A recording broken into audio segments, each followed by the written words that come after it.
Bupati Konawe Utara Ruksamin sempat bercelutuk saat menjadi instruktur upacara hari ulang tahun ke-17 Konawe Utara, Sulawesi Tenggara.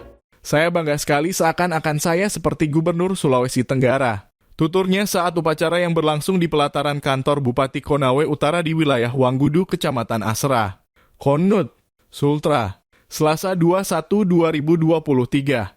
Celutukan itu sontak disambut riuhnya suara peserta upacara. Gaskan, kata seseorang hajar, terdengar suara. Gaspol, jawab seseorang penuh semangat. Dikonfirmasi tribunnews.sultra.com setelah upacara, Ruksamin menyebut ucapannya tersebut hanyalah candaan.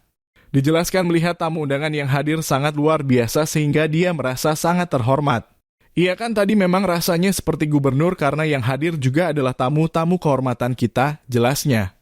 Selain itu, Ruksamin juga mengucapkan terima kasih atas kehadiran seluruh tamu undangan dalam HUT ke-17 Konut.